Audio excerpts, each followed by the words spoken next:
Imagine if every time you made a decision, you had to picture your great-great-great-great-great-grandchildren looking at you from the future with a mix of admiration or, seriously, Grandpa, you did what with the oceans? Now, I know it is hard enough to picture what you will have for dinner tomorrow, let alone how your choices will affect people who do not even exist. Most of us think long-term if it means ordering extra fries so that future us will still be happy halfway through Netflix. But the Native American seven-generation principle is like putting your decision-making brain on a time machine set to ultra-responsible mode.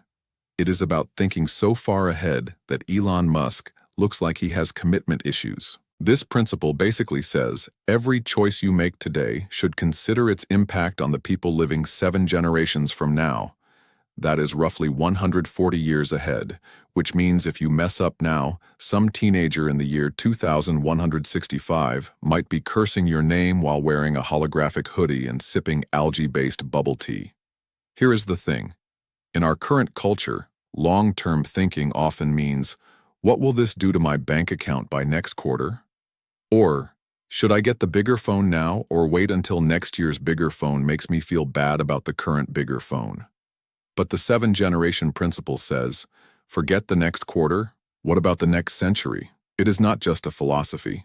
It was, and still is, a living, breathing guideline in many indigenous cultures of North America, particularly among the Haudenosaunee Confederacy, also known as the Iroquois.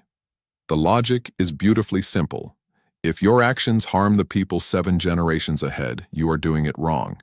It is like living your life with a permanent moral audit committee, except they have not been born yet and cannot yell at you, yet. And before you roll your eyes and think, well, that is lovely and poetic, but the future will take care of itself, let me introduce you to Exhibit A, the planet right now. Rising sea levels, mass extinction, plastic in the oceans, and the fact that we invented nuclear weapons, but still cannot make airline seats comfortable. Short-term thinking got us here. It is like eating all the cake today and then wondering why the fridge is empty tomorrow. The 7-generation principle is the exact opposite. It is like planting an orchard, knowing you will never taste the fruit, but your descendants will have apple pie for centuries. And this is where the magic happens. This principle forces you to see yourself as part of a chain, not just a single, fabulous, self-contained episode of reality TV. It reminds you that every decision has a ripple effect. Buy that plastic bottle, enjoy it for 15 minutes, but a descendant might be digging it out of the ocean with a look that says, "Thanks for the inheritance, great-grandma." What is fascinating is that modern science is now catching up to what indigenous cultures have known for centuries. Studies on intergenerational thinking show that when people are prompted to imagine future generations, they tend to make more sustainable choices. Psychologists call this future self-continuity, which is basically how connected you feel to the people who will come after you. If that connection is strong, you will think twice before torching the rainforest or installing a swimming pool in the middle of the desert. There is even research suggesting that when leaders adopt long-term mindsets, companies perform better, communities are healthier, and political decisions are less stupid. Imagine that. But here is the problem. We live in a culture that worships immediacy. Our phones refresh faster than our patience. Our politics run on election cycles that are basically just long enough to make promises and short enough to dodge responsibility for breaking them.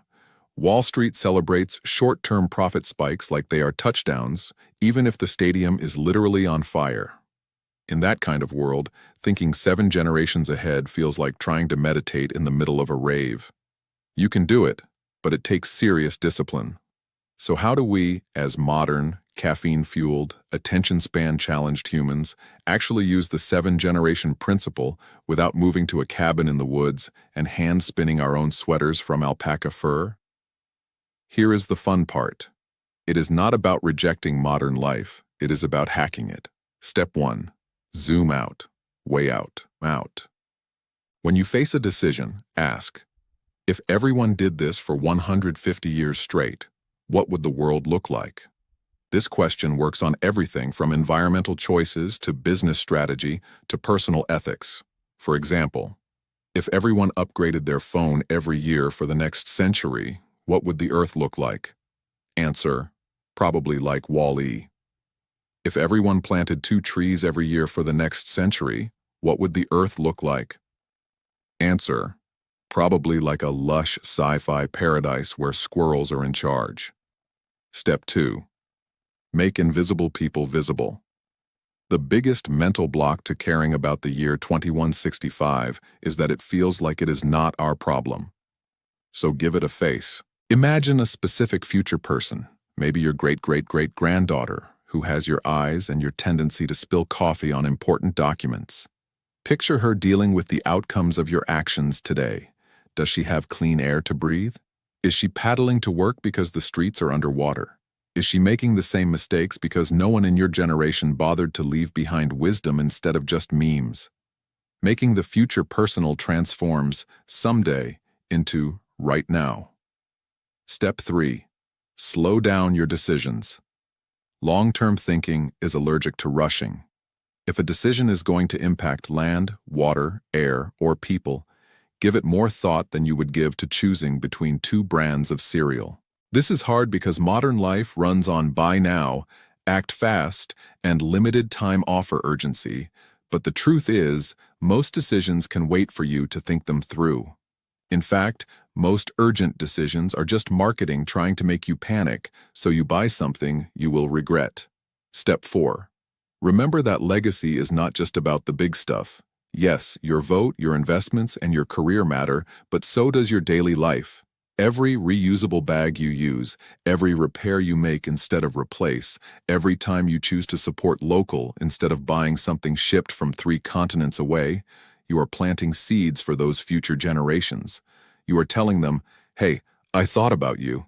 And here is the kicker. Thinking about them makes your life better now too.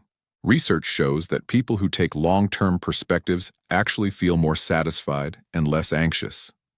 Apparently, when you stop obsessing about instant gratification, your brain chills out. Of course, I can hear some of you saying, but what if I am not sure humanity will even be here in 7 generations? Fair point, Captain Pessimism, but here is the thing. If you live like they will be here, you massively increase the odds that they will be. And if by some tragic twist of fate humanity does not make it that far, at least you will know you did your part and you will not be the historical equivalent of the guy who left the campfire burning.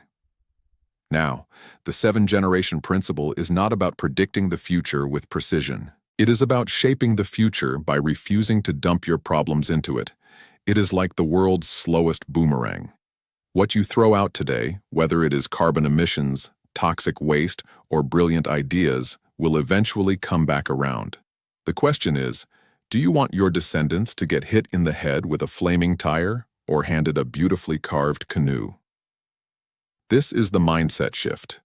We are used to thinking of ourselves as the main characters of history, but in reality, we are just one chapter in a much bigger story. The 7-generation principle is about making sure the chapter after yours is not, and then everything went horribly wrong because Carl wanted same-day shipping. So the next time you are about to make a choice, think like a time traveler with a conscience. Ask yourself, will this decision make life better or worse for the people 140 years from now? If the answer is worse, then do something else. If the answer is better, double down and make it even better. You will not just be a hero to future generations, you will probably make the present nicer too, because most things that are good for the long term are also good for the short term. Clean energy, better air now, healthy forests, cooler summers now, communities that plan ahead, less chaos now. The 7-generation principle is proof that wisdom does not always come from looking forward. Sometimes it comes from looking backward, learning from cultures who understood that you cannot just borrow from the future without paying it back.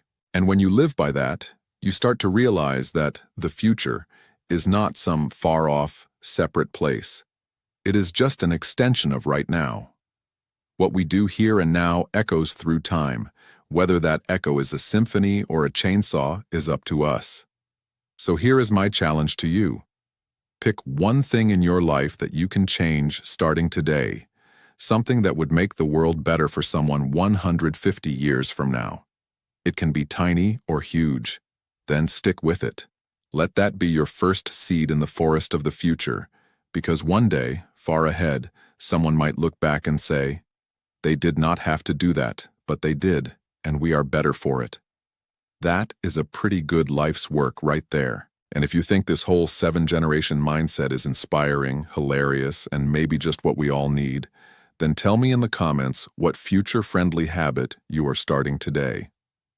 Also, hit that subscribe button for XQ, quick, funny explanations, where we turn brilliant ideas into fast, funny, and mind-expanding joy so you can learn, laugh, and change the world without ever feeling like you are back in school. Adios.